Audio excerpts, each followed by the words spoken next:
The aim of this cassette is to show you exactly how I play snooker, and also to improve your own game, whether you're a complete beginner or a fairly accomplished amateur. Now, it's okay me showing you on the table and you just sitting at home watching and saying that looks very, very nice, but whether you want to become good or not depends on whether you're prepared to put in the many hours of practice that are required to become successful. To improve your play requires two things. Firstly, a very, very sound basic technique.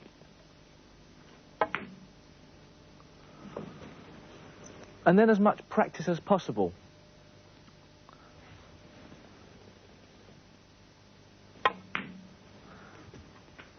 Then and only then, if you've got enough natural ability inside you, you might be able to go the whole way and turn professional.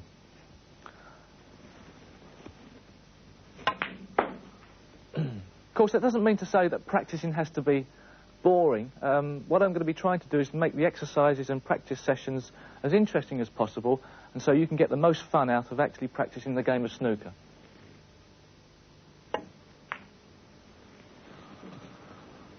If you look at the styles of the top players on the professional circuit, you'll see that there's quite a large variation in the way they play. To a degree, everybody plays snooker differently because everybody's built differently. So what I'll be teaching you is my way of playing snooker. It's not the only way, of course, but I do have what's considered to be a classic textbook style, and I've spent many, many hours analysing my game and thinking about how to develop accuracy and consistency. These are the two key things to successful snooker. If you don't take the trouble to develop a sound basic technique, then you could be severely limited in how far you can go in the game. So it really is worthwhile spending as much time as you can getting the fundamentals of your game right, until they become second nature even. Some things that you can improve quickly, but other parts, like controlling the cue ball, can only improve as a result of experience. One of the amazing things about snooker is that you never really stop learning, and that goes for world champions as well. Okay, let's start right at the beginning. If you've never played snooker before, what's the best way to get started? Well, I think it's a bad idea to start bogging yourself down with too much technical detail because you only get confused. What you really want to be concerned with is just hitting the ball and getting used to potting a few, because that, of course, is what the game's about. First things first, what about the cue? Well, if you're serious about the game, you're going to obviously buy your own cue. Firstly, best to buy one that's straight to start with. Wood does tend to warp a bit, so you're going to have a cue that ends up perhaps a little bit bent. But that's not so important as getting used to it, which is the reason why all professional players have their own cue. My cue is an ash cue, as you can see. That has a very strong, visible grain all the way down. Most of the modern-day cues are these days made of maple, because it's a much easier wood to use these days. As you can see, both these cues are one-piece cues. You'll also see on television a lot of the players play with a two-piece cue these days. There's no difference, really, apart from the fact that the two-piece cues are easier to take around the country. And actually, one-piece cues are a bit cumbersome. I think if my one ever broke or I had it stolen or anything like that, I would actually use a two-piece cue from then on. Concerning the weight of a cue, most cues average out about 17 ounces. Mine's a 17-ounce cue, and that is a really sort of average weight, and it feels nice in your hand.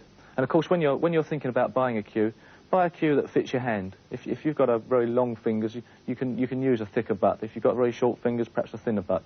As long as it feels comfortable, that's the main thing. Concerning the length of a cue, it also depends on how tall you are, but most cues are made to 4 foot 9 inches long, 4 foot 10, and that is an average length that you don't really have to need anything bigger than that or smaller. Really, you should look after your cue as best you can. Keep it in a case. Don't lean it against walls, because that can make it bend, especially over a long period. And don't leave it in the car if it's a hot day, because that can really ruin a cue. And the main important thing about a cue is really the tip, because that's where the part that hits the ball. I like a tip that's firm but not rock hard. If a tip's too hard, it won't grip the ball properly. If it's too soft, you won't get the right amount of feel when you're playing a shot, especially when you're putting side on. Okay, now we're ready to play snooker. If you're an absolute beginner, there are only 5 really basic points to remember that you'll have to keep remembering all throughout your snooker playing career. Firstly, make sure you've got a nice comfortable stance with the right leg straight and the left leg bent. Secondly, make sure you have a very, very solid left hand, as strong as you can make it, and hopefully get a comfortable V for which the cue can run along. Thirdly, make sure the cue is as parallel to the table as possible. That means you've got no chance of putting any side on the ball, hopefully. Fourth point, make sure that the cue runs backwards and forwards, nice and smooth, no jerking. And the fifth point, when you've played the shot, keep your head well down on the cue. This stops any movement of the body. Just to remember those points again, a solid stance, a firm bridge, cue parallel to the table with your chin on top of it, a smooth cue action throughout the shot, and keep your head down after you've hit the white ball. Once you feel you've got these points right, you can now start to try and hit the white ball straight without any side, which is a very, very important part of the game. I'm going to try and hit the white ball from the brown spot, up over the blue, pink and black spots, hit the top cushion and come back down the spots. A very, very difficult thing to do. Remember all I've told you. The only other two things to remember are, firstly, to make sure that the cue is aiming in the middle of the white ball, and secondly, make sure your eyes are actually looking at the blue spot. If you don't hit the ball in the middle, something like this will happen. The ball will come off at an angle. Depending on how much side you put on, the further off course it will go. If you find you're not hitting the ball consistently up and down the spots, after a little while, we'll have to look a bit more deeply into your cueing action. Another useful exercise at this stage is to try potting the white ball into different pockets around the table.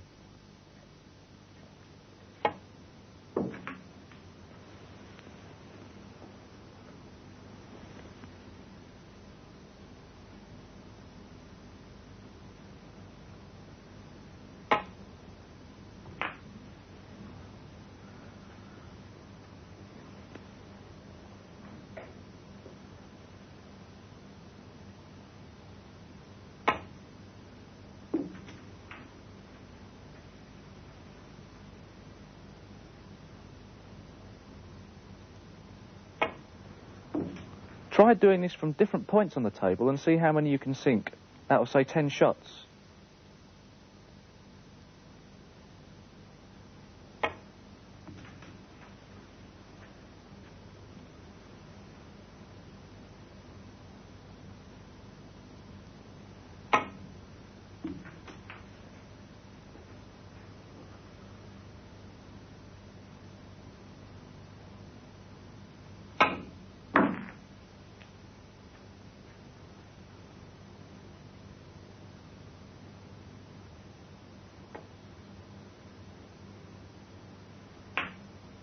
We now come to potting balls, because, of course, that's how you score points at snooker. Lots of people ask me how I pot a ball. Well, of course, I've been doing it half my life now, and it's second nature to me. But I'm going to try and show you a method of how to pot a ball. Lots of people ask me, is it right to aim for a particular spot on the blue ball, which is in line with the pocket? Well, it's a very, very difficult thing to do that, and it's too complicated, and you get very confused because there's lights on the ball as well that are given off from the shade. How I'm going to try and teach you how to pot is by using another ball to start off with. Just use a red ball and line the red ball up with the blue ball and the pocket so that all three are dead in line. Then what I'm going to do is very simply aim with the white ball to hit full ball onto the red ball, and the blue ball should go in. Now, before I play the shot, of course, I'm going to take that one out of the way. I'll just show you how that works.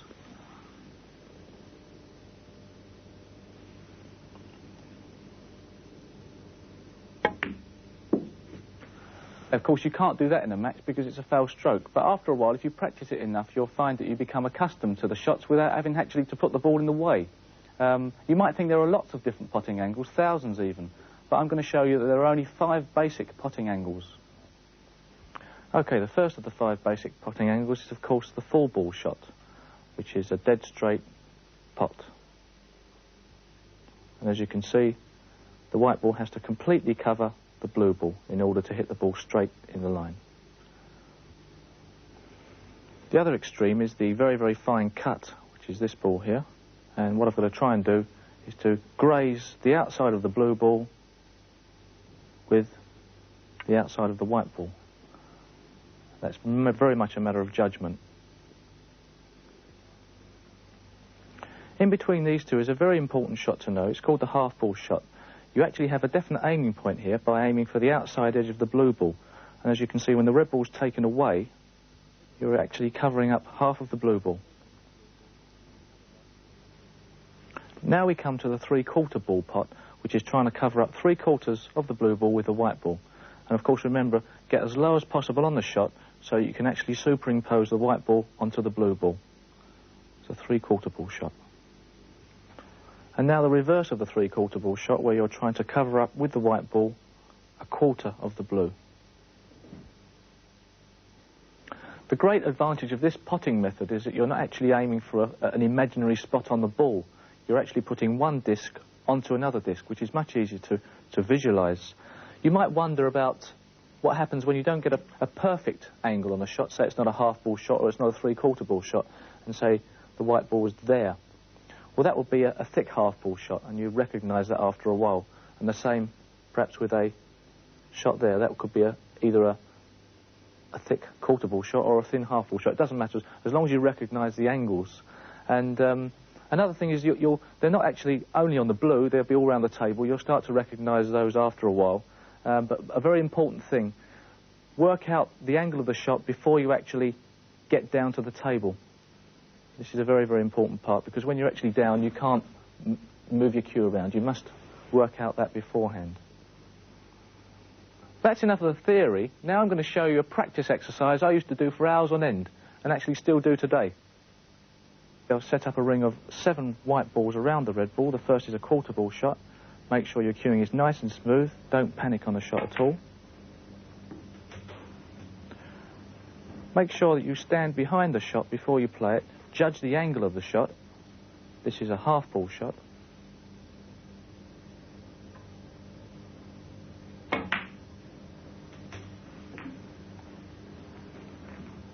Also try and make sure, as you can see with this 3/4 ball shot, that your head is still until you're confident that the ball has actually gone in the pocket. With the dead straight shot, a little advantage is to try and follow the white ball into the pocket as well. This proves that you're actually hitting the ball through straight. Not an easy thing to do. Now to the other side of the table, just to make sure you have no preference for sides of potting, another 3/4 ball shot.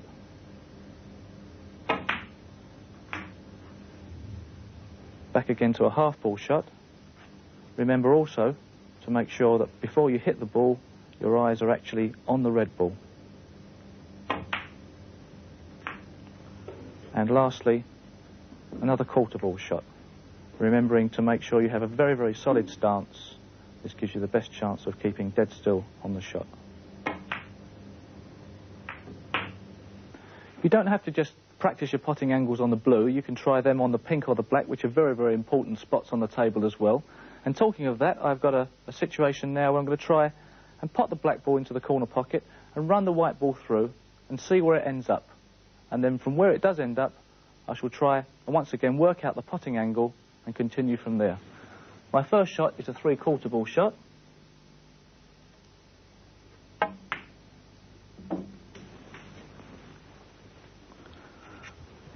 Put the black back on the spot.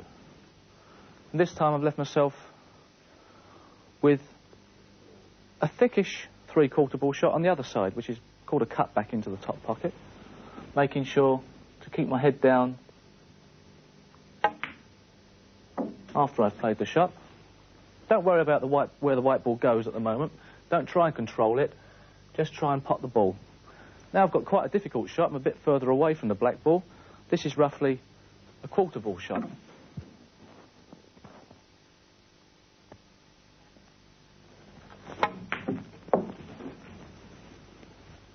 And if you do get too far out of position, just set the white ball up again in a nice place. Start off this time with a half ball shot.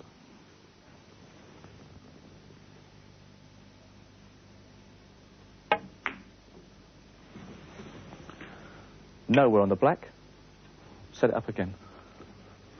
If you feel very confident, you can start trying to alter the position of where the white ball goes.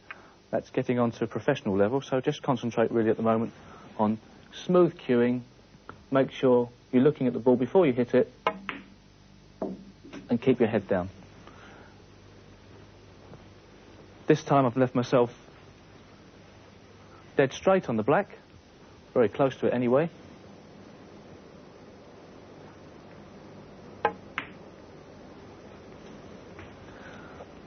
by now you'll be realising you're not putting too many balls. You'll probably be getting a bit frustrated by this. Well, it's not just a question of practice. It's to do with basic techniques, and the foundation for success in snooker is a sound cueing action. And that's what we're going to look at next. Now, if you've been playing for some time, you might have got into some bad habits or slipped back into doing what feels comfortable, but is actually wrong. All I can say is persevere until the right technique becomes second nature. Make all your habits good habits. It'll pay off in the end. First of all, we come to how to hold the cue. I use the word grip reluctantly because that tends to mean that you're actually gripping the cue as tight as you can, and that's something you mustn't do. I hold the cue like this. As you can see from the back, the cue is resting in the finger pads, and the whole hand comes around, the thumb comes through to make a groove for the cue. Now, as to how hard I hold the cue, the amount of tension I actually use with the fingers, as you can see, the cue will actually slide quite nicely through there.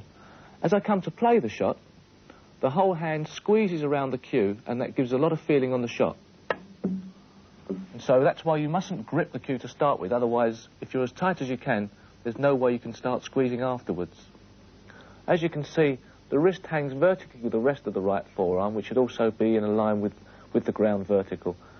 Don't hold your wrist out like that, or like that, as both of them are very bad. And also, make sure, just another point, don't hold the cue too soft, because this means there's still too much floppiness in the wrist. As to where to hold the cue, there's no particular place you're actually going to hold it for every shot, because every shot's different. When I'm playing a normal shot, my wrist and forearm from the side on view hangs vertically, and this is how it should hang. I should be telling you about that later on. If I'm playing a shot off the cushion, where my bridge is a lot closer to the white ball, as you can see, I bring my grip down the cue, and I'm holding there about a foot down the cue. For a power shot, I'm going to have to hold the cue a lot further back, because I need a bit more room to pull my cue back. Or, in a situation where I can't get my bridge in the right position because another ball in the way, I'll have to hold the cue then right at the end, as you can see, with my little finger round the back. This all sort of gives you a nice feeling of gripping the cue in a very sort of nice way. And, as you can see, plenty of room to squeeze the grip. Coming back to the length of the cue and making sure that your cue is long enough for you and is not on the short side, play a shot that involves having a bridge of about 1.5 feet, and then make sure that when you're down on the shot, that your grip is right at the end and it's still vertical with the ground and not in a forward position. If my cue was only that long, I would be in trouble, because I'd have to go like that, and that's, of course, useless. OK, we're now going to look at the stance. This is the most important part of the whole action, because, of course, the rest of your body is placed upon it. What I'm going to try and do is to put the blue ball into the middle pocket, the white ball is directly in line with it, and the cue for your guide is to make a line with the shot. If I was to stand like this on the shot, I wouldn't have much stability at all. It'd be very easy for me to be pushed over. Also, if I was to stand too square to the shot like that, I would find it very difficult to get down and place my left hand on the table. So there's a compromise between the two. What I do is to actually place my right foot on the line of the shot, with my right knee straight, so the whole leg is rigid. The left foot, of course, has got to go out to the left-hand side of the body, and also it is bent to give much more stability, a bit like a boxer would be fighting like that, and to make it as solid as possible so there's very little movement, so that the whole of my body won't move at all. So it goes like this roughly. Of course, it varies for each individual. That is how I stand. The angle there is about 60 degrees, and this gives the best chance of me not falling over, and also being very easy for me to bend down and play the shot comfortably. You may have been told or read in a few books to stand with your feet at 45 degrees to the shot, with your hips lined up, say, to that pocket over there, and then twist into the shot. The reason I don't like this is because when I'm actually down, my whole body weight tends to want to make me go over in that direction. So I stand much squarer to the table, although not straight square on. I stand at 60 degrees because it means that my hips are much more in line with the shot. And when I actually do play to put a straight ball like that, the way I want to go is forward in line with the shot.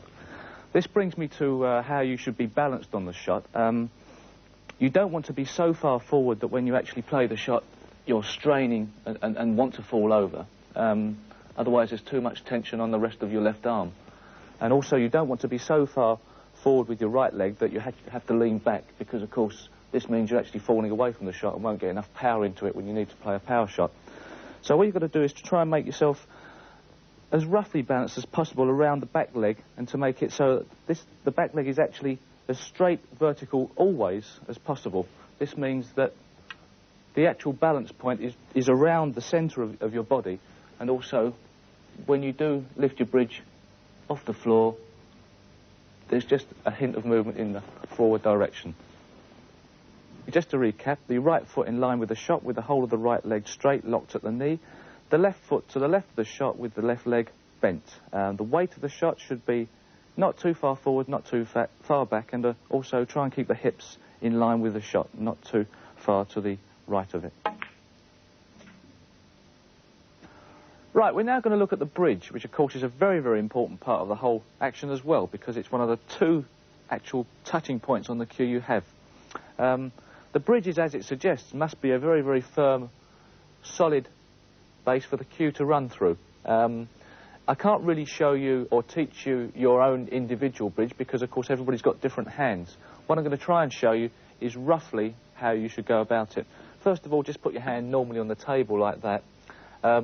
Then try and spread your fingers as wide apart as possible. I've got a very, very wide spread, which is helpful to me. Also, the fact that I've been playing a long time means I've developed that. Then raise the knuckles up and grip with the pads of the fingers, like so. And then bring the thumb into the index finger and try and bend that part of the thumb up as much as possible. This then gives you a very, very strong V to run the cue through. And of course there's very little wobble. As you can see, I can have to move my hand a lot to get any real wobble out of the shot. And so, as you can see, there's a nice, very, very strong V for the cue to run through. As for how far away from the ball you should be with the bridge, I think roughly a foot is about average. If you're too close to the shot, that gives you not enough time to bring the cue back and develop any cue power. Of course, if you're too far away from it, that means any movement at the back here will be exaggerated at the tip end. So you've got to find a place in between which sort of accounts for both. So I think about a foot's right, and that gives you a nice control and also not much movement in that direction as well. Okay, that's the normal bridge. Of course, a lot of the time you can't actually use your normal bridge for reasons perhaps the ball is too close to the cushion. What you're going to try and do then is to adapt the bridge to suit the shot. And depending on how far away it is from the cushion, governs really what sort of bridge you use. What I'm going to try and do is to show you varying types of bridges from different distances away from the cushion. And starting off with the white ball level with the black ball, as you can see, I can get the whole of my bridge on the table very nicely, and also, just to make it even firmer, as most players do, the whole of my left arm on the table makes a nice solid base. When the white ball is level with the pink, I then find that I can't put the rest of my forearm on the table. I have to lean it on the cushion, but still I'm very, very solid. When the white ball is level with the blue, I now come into problems because I can't actually put the base of my hand on the table. Otherwise I'd be too close to the shot and I'd be cramped. So I've then got to bring the bridge back a bit and rest that part of the hand on the cushion, but still gripping very, very strongly with the finger pads. That means there's a gap underneath, but as long as you keep it very, very still, it's okay. When the white ball's level with the brown, even that's too close, so I have to bring my bridge back even further, and this is where it becomes a matter of choice. You can either cue like this, make a groove between the first finger and the thumb, or you can wrap the index finger over the top of the cue and guide it between the first and second fingers, and also make sure the thumb is gripping against the table. That's really a matter of choice.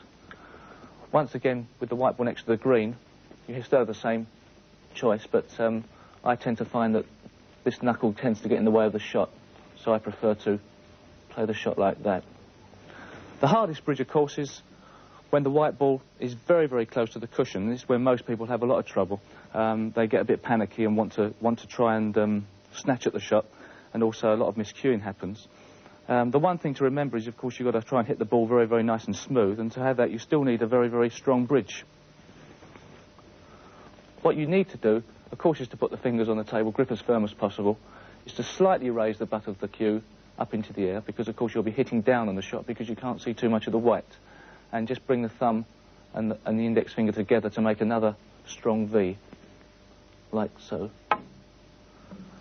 If you want to play a power shot, which is a very hard shot off the cushion, you have to bring the bridge back even further and put the finger pads on the edge of the table and actually make a V well back off the table. This means you've then got enough room to bring the cue back a long way before you hit the ball. But of course, every shot you must make sure the bridge is as solid as possible. The only other type of bridge, apart from... There's loads of other bridges you can cue up like that. All of those really are up to your choice. You've just got to make it as comfortable and as firm as possible. And I can't start going. There's millions of different ways of doing those. The only other bridge you really need to know for snooker is when you're actually trying to play over another ball, which is one that a lot of people have a bit of trouble with. What you're going to try and do is to make yourself as solid as possible. First of all, your feet are going to be in a different position, but you've just got to jack yourself up in the air because the cue has got to be well up in the air. And you are only going to use the finger pads to play the shot. The rest of your hand is going to be off the table. This is how you do it. As you can see, my finger pads are really gripping into the cloth. Gives me as much stability as possible. Once again, the thumb is right next to the forefinger and making a groove with the index finger knuckle and the rest of my thumb. As you can probably see from here, I've got a very funny thumb. I'm very fortunate the fact that it's slightly double jointed. But you've got to make do the best as possible. And as you can see, I'm still very solid even though I'm well up in the air.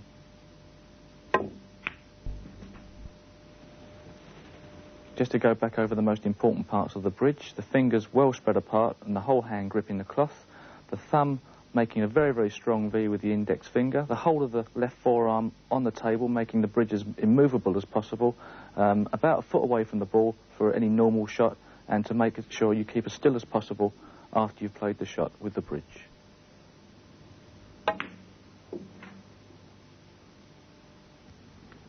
Here's an exercise to strengthen your cueing technique off the cushion. As you can see, I've put 4 white balls on the bottom cushion tight against it, and I'm now going to try and hit the first 2 into the top corner pockets. Make sure, of course, that when you do play the shot, you keep your head down on the cue well afterwards. Of course, the white ball is very close to the cushion, so make sure you chalk the cue before every shot to avoid any miscuing, especially on a shot where you're hitting the top or the bottom of the ball. When you feel you can do that consistently, try the middle pockets. They're much harder. Of course, make sure when you do play the shot, when you actually hit the ball, you're looking at the pocket. And lastly, when you're actually playing the shot, don't panic at all. It is a hard shot to play. Make sure your cueing is nice and smooth, no jerking. And when you've actually finished the shot, make sure you leave your cue in the same position. Don't bring it back. We now come to an aspect of the game that perhaps causes more problems than any other. I'm talking about the cue action, the actual way you strike the ball. What many people don't realise is that there's a stroke-making technique to snooker that's just as important as it is in golf.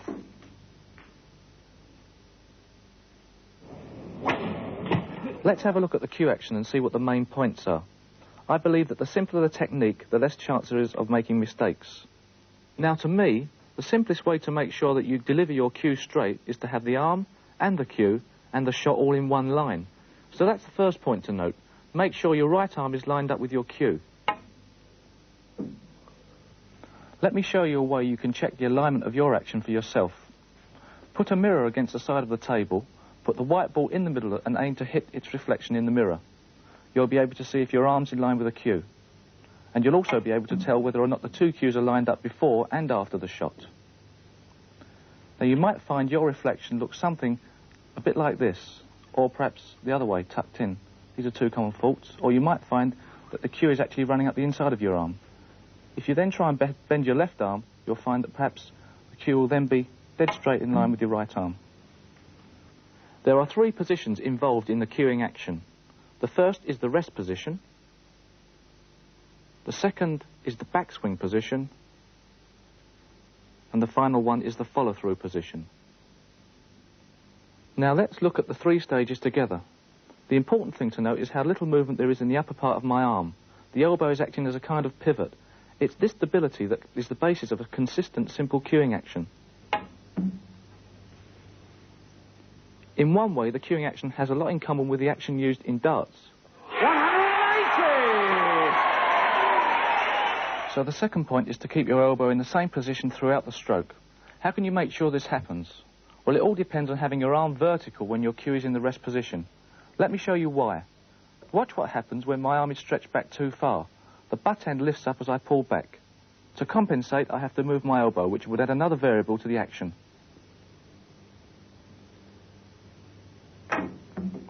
The same sort of thing happens if my arm is too far forward during rest position.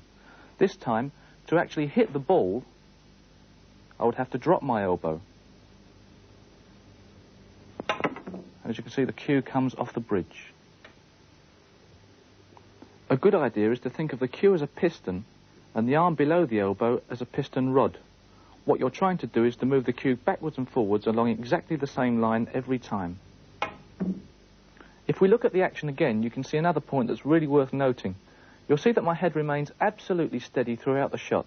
This is so crucial because any movement of the head makes the arm move as well. When I was first learning the game, my father used to stand over me with the cue held a fraction of an inch above my head. If I touched the cue, I failed the test. I think it was one of the most important lessons I ever learned. Try to get into the habit of keeping your head down until the ball's gone in the pocket. Exaggerate this until it becomes second nature. It's definitely worth it. Now let's look at how to aim and make the stroke itself. Step 1 is to stand in line with the shot and make up your mind exactly what you're going to do. The time to think about angles is before you get down. This also makes sure you're not going to slide into the shot from around your last position. Step 2 is to settle into a comfortable position with a firm bridge. By now, the only things you should be concentrating on are the cue ball and the object ball. Joe Davis used to say that cueing is like aiming a rifle, and it's a good model to follow. Think of the V of your bridge as the sight and the cue as the barrel of a rifle. Just as you would with a rifle, keep your eyes as close to the line of the cue as possible. For a normal shot, the cue should be as near horizontal as you can get. The cue should be just brushing your chin. I've even got a score on mine to prove it. If your eyesight's perfect, then your head should be positioned centrally over the cue. If it's not, then you'll naturally sight up with your strongest eye. When you feel you're in the right position, start to move the cue backwards and forwards. What you're aiming for is a smooth, rhythmic movement. This warm-up routine is an important part of the action, as you're actually practicing for the final shot. At this stage, you should look at the white ball to make sure that the tip of your cue is going to strike the ball where you want it to. For a shot without spin, that's dead centre. Now look along the line of the cue from behind the bridge, past the tip, through the white ball and onto the part of the object ball you want to hit. Try and visualise the white ball actually hitting the object ball exactly where you want it to. Flick your eyes backwards and forwards to double check where you'll be hitting both balls. There's no need now to look at the pocket, it's too late for that. Keep your eyes on one line. When you're ready to strike the ball, begin your final backswing. As you start, you should be looking at the white ball, but starting to shift your attention to the object ball. At the end of the backswing, consciously pause for a split second and make sure that your eyes are now fixed firmly on the object ball. As you thrust the cue forwards, you should be concentrating on the part of the object ball you're aiming to hit. That way you'll automatically send the cue in the right direction. Don't be caught looking halfway between the two balls as you make contact. And remember to keep your eyes fixed on the object ball, or the spot where it was, even after it's moved off. Also keep your cue at its finishing point, because that will make sure that you follow through properly. Don't try and guide the ball through with your cue. Mastering this sequence is a very, very important part of the game, making sure you're on the right ball at the right time. It might take you a long time to get into the habit, but I believe it's worthwhile, and it's also the whole secret of timing the ball. In a normal ball game, you look at the ball you're hitting or kicking, but with snooker it's completely different. At the time you make your shot, you must be looking at the object ball. It's exactly like darts. You wouldn't be looking at your dart where you were going for a treble 20. The striking action itself should be deliberate and confident. Don't snatch at the shot or exaggerate the backswing. You only need to take the cue back as far as the power of the shot requires. Punch the ball and follow through naturally. Don't be timid. Strike the ball as confidently as if all you were going to do was to hit it straight into a pocket. Above all, remember on your final backswing, pause, concentrate on the object ball, strike confidently and keep your head down. If you can get this sequence right, you're well on the road to becoming a successful snooker player. At this stage, you should go back to your original practice exercise of hitting the white ball up and down the spots, just to see how much you've improved.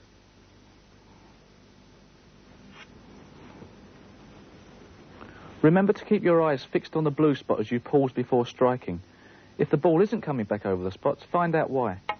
Check that you're cueing straight by using the mirror. Make sure you're also striking the ball in the middle. Try varying the power you put into the shot and see how this affects your accuracy. You'll soon find out the less accurate you're likely to be with the more power you use.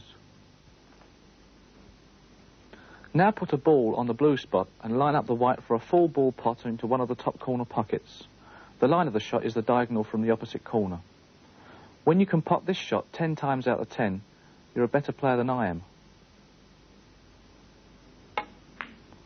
If the white ball goes in as well, that's absolute proof that you're hitting the ball dead centre. We've covered all the basic techniques involved in snooker, but even assuming that you put these all into action perfectly, it's highly unlikely you'll actually be able to make a big break. The reason is simple enough. To build up a break, firstly you need to know where the cue ball is going after it's hit the object ball. Once you've learnt this, you can start to master how to control the cue ball. And to do this often means using various types of spin, so that's what we're going to look at next. There are 3 basic types of spin. If you hit the ball below centre, the ball moves forward, but at the same time it rotates backwards. This paw ball shows the effect of backspin very well. Top spin involves striking the ball above the centre. In this case, the ball spins forward faster than it's actually travelling. Side spin is put on by striking the ball to one side of the middle of the ball.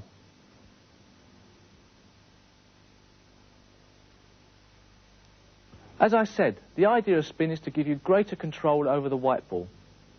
In the case of backspin, there are 3 effects you have to master: the screw, the stun and the drag. The screw shot is used when you want the white ball to come back after it's hit the object ball. You use the stun shot when you want the white ball to stop dead on contact with the object ball. With the drag shot, the cue ball slows right down before making contact and then afterwards runs on, but much more slowly than with a plain ball shot. As you will see, the difference between the 3 shots is the amount of backspin that is left on the white ball when it comes into contact with the object ball. With the screw shot, there's still plenty of backspin left on the white ball. With a stun shot, there's just enough to kill the forward motion of the white ball. In the case of the drag shot, the backspin has completely worn off and the white ball has started to roll forward again by the time it makes contact with the ball. Let's take a closer look at the techniques involved with the screw shot, one of the most satisfying in the snooker repertoire. First of all, let's look at the bridge. And as you can see, the normal bridge is useless for the screw shot. I have to get the tip as low as possible on the white ball to get any backspin. And as you can see, the cue is well jacked up in the air. This is no good as you want to keep the cue as horizontal as possible to avoid putting any inadvertent side on. So I have to lower my bridge. I can either do this by flattening the fingers, making sure I've got a still very, very firm grip on the cloth, or actually twisting the bridge over and actually lowering the thumb. Both ways mean you can keep the cue as horizontal as possible. There are 2 common faults that inexperienced players make when they're playing the screw shot. The first one is to be worried about the cue ball coming back and touching the tip. So what they tend to do is to snatch the cue back and try and get more backspin on that way. I'll show you how that happens. And of course, what actually happens there is you're not getting enough follow-through with the cue, and so no backspin is applied. The second one is that players tend to lift their head up because they're worried about the shot. And as you can see, if you do this, the cue is also liable to come up, and of course you're not even hitting the ball on the bottom. Let me show you a good routine for practicing your screw shot. Just put the white ball foot and a half behind the red, just try and bring it back a little bit. When you've done that, put another red on the spot. Try now, just to repeat that.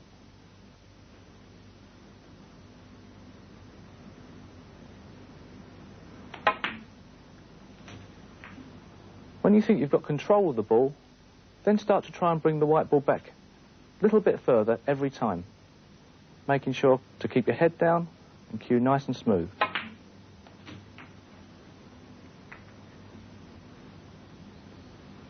Remember to chalk your cue before every shot. And as you can see, leave the cue there after you've played the shot.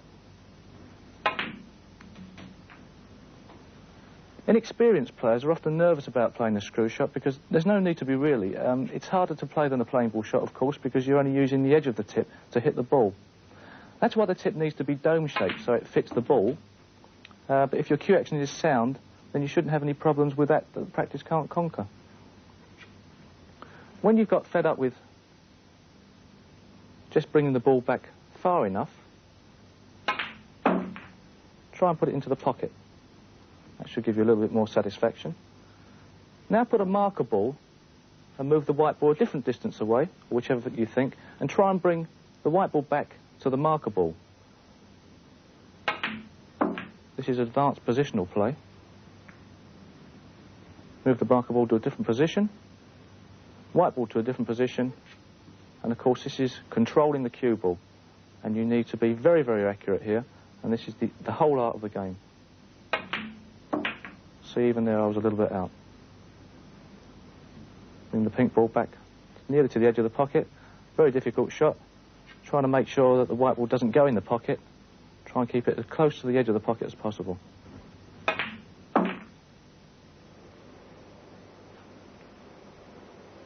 Now let's look at how we use these different spin shots.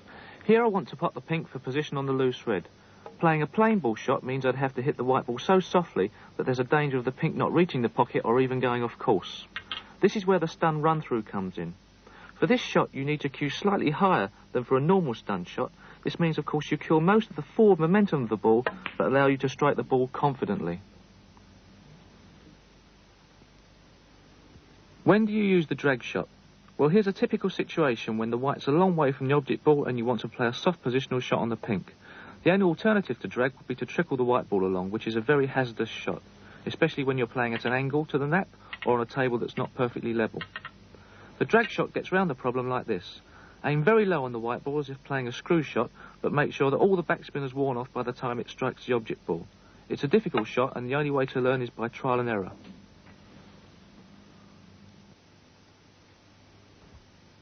What sort of situation calls for topspin? Here I want to pot the red and get the white ball back up the table for the black. This is what happens when I play a normal shot. Look at where the white ball ends up. Now I'm going to play the same shot with maximum topspin, but only applying the same amount of power. Remember, raise your bridge so you can hit the cue ball higher up, and with this shot, the same as with the deep screw shot, you must keep absolutely still on the shot to avoid miscuing. The white ball accelerates after contact with the red ball and runs through much further.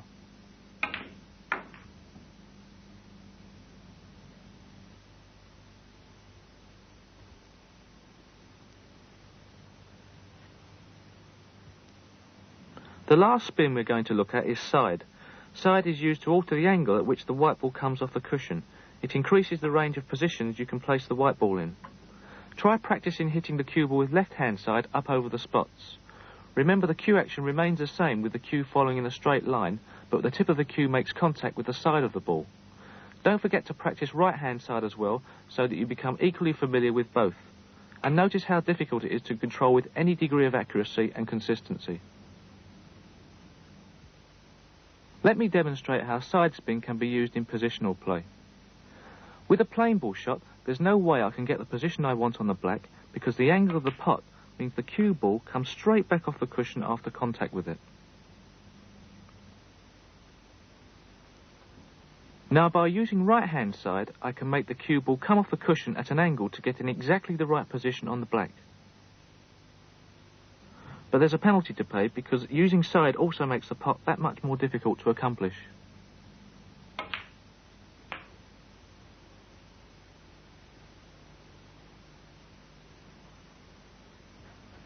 Let me explain why. Here's a full ball pot into the middle pocket. Played without side, the cue obviously has to be in line with the shot and the white follows the path of the red. But if I play the same pot with left-hand side, look at the line of the cue. In order to pot the red, I actually have to aim to miss.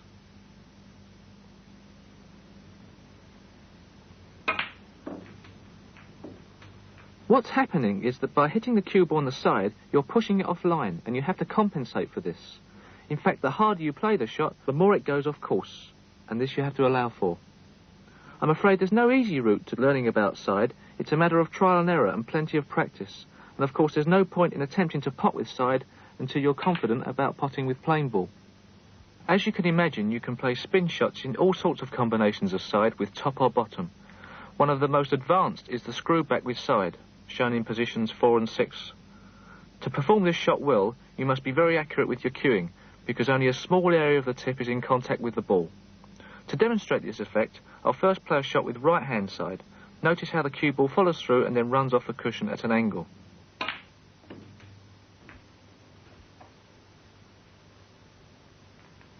Now I'm going to play the same shot with screw back as well. This time the cue ball travels off the cushion in the opposite direction. This is because the direction of the ball's rotation has been changed, which in effect reverses the direction of the side spin.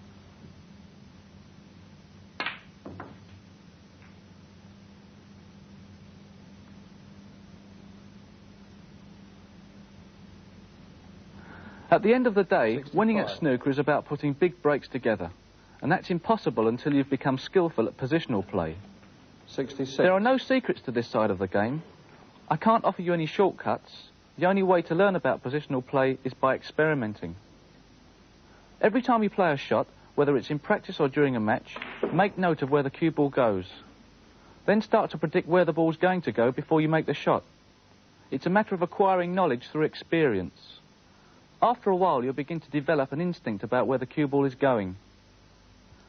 Though improving your positional play is mainly a matter of putting in the hours at the table, there are 4 fundamental ideas involved in positional technique that are well worth understanding.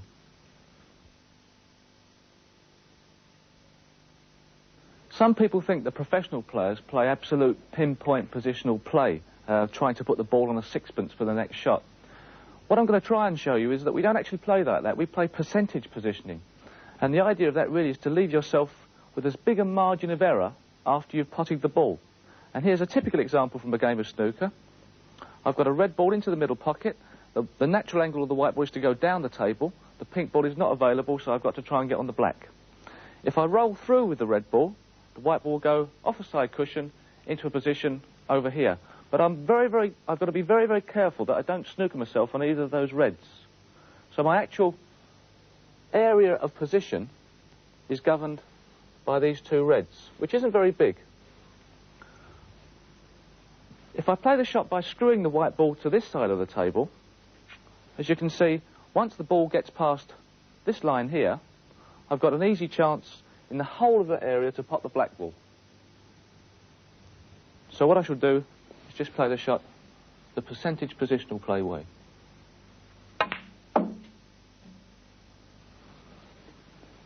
Now, I might not have played that too well, but at least I'm on the black. If I'd have played the shot badly the other side, I might have even snookered myself and had to go for the blue. Another tip with positional play is to try and make the white ball travel as little distance as possible from the first shot to the second shot. Let me just show you what I mean by that. As you can see, I've got a fairly easy pot red into the middle pocket. Playing the shot normally would mean that the white ball would come off the cushion and end up roughly in that area. That then means I've got to try and pot the blue ball, send the white ball into baulk, back up the table to get a positional shot on this red here. That's a shot of something like 16 feet, which means any error at all will be exaggerated by the time it gets up here. So what I'm going to try and do is to get the white ball on the other side of the blue, using a bit of right-hand side, so that it goes into that area there. Then means I've got quite an easy shot, roll the blue into the pocket, send the white ball down towards this red. that shot only requires sending the white ball about 3 foot.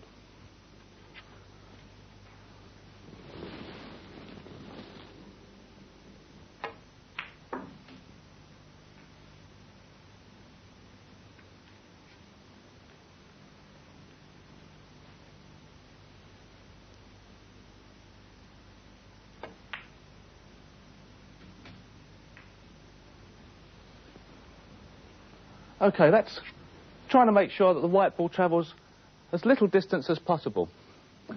Another aspect is trying to make sure that after you've potted your coloured ball, especially when there's a lot of red balls on the table, you've got as much chance as possible of potting another red.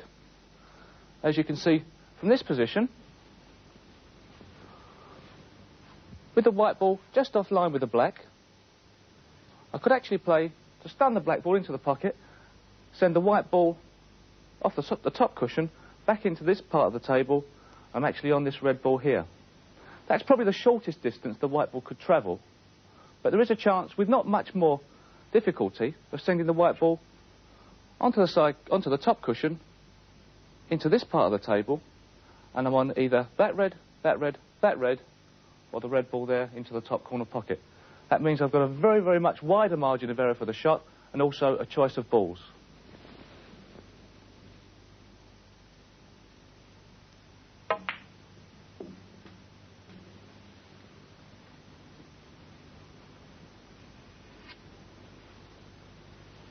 The final point I want to talk about concerning positional play is the angle of the pot and how that concerns your positional shot. Now take a straight blue into the middle pocket. I can either run through with the white ball or I can screw back, but I can't make the ball go in that direction at all. There are a few times when you need to be straight on the ball, but most times you don't want to be. Now take the opposite, which is a very, very thin cut. As you can see, potting the blue ball into the middle pocket means the white ball is going to travel a very long way, which means I've got no real chance of controlling the white ball. And even if I play the shot as slow as I can, the white ball's still going to go off the top cushion and up the other end of the table.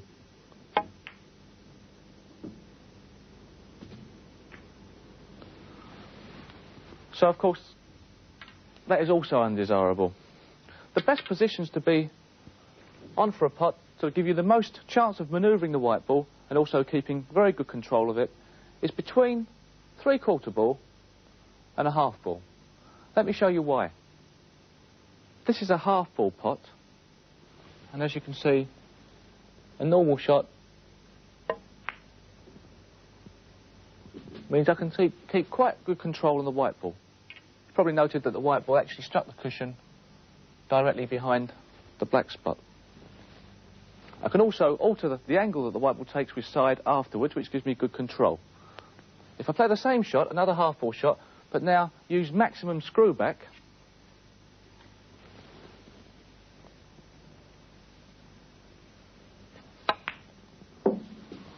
the white ball strikes the cushion there, still keeping control of the white ball. So I've got an area on the top cushion of about a foot or a foot and a half that I've actually manoeuvred the white ball into. Now take a 3/4 ball pot, thicker than a half ball. When I play this shot, the white ball strikes the cushion there. And with maximum screw back, I can actually make the white ball go into the top corner pocket. Or even further. So you can see it struck there. This means I've got a much bigger area that I've actually manoeuvred the white ball in. Of course, once a ball hits the cushion, it can then be altered with side. So in between the half ball and the 3/4 ball, you have a tremendous variety of positional shots. If you start getting straighter on a shot, it means that you can't actually alter the angle of the white ball too much. You have to use too much power. With power comes head movement and error. A lot of people think by putting side on the white ball you can actually transmit side to the object ball and then perhaps help it in the pocket. I'm just going to show that this is a complete myth with the use of the pull balls. I'm going to hit the red ball with plenty of left-hand side try and hit the blue one dead centre and send it along the baulk line. And watch, there's no side transmitted to the blue.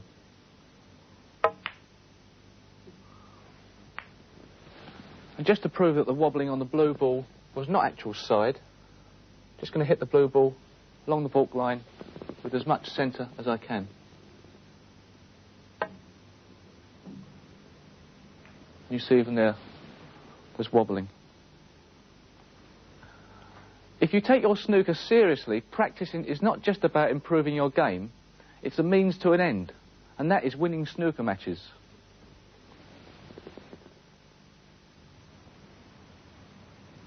Personally, I love match play.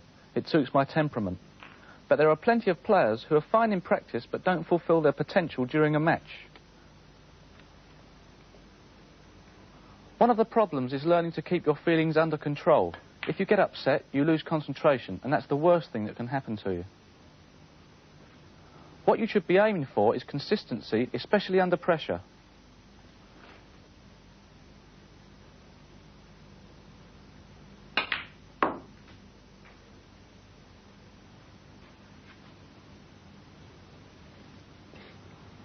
It's much better to be consistently good than occasionally brilliant.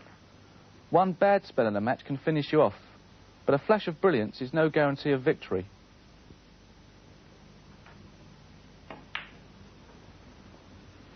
When you're behind and things aren't going too well, there's a temptation to take a risky shot in order to get back into the game. Be careful. It's better to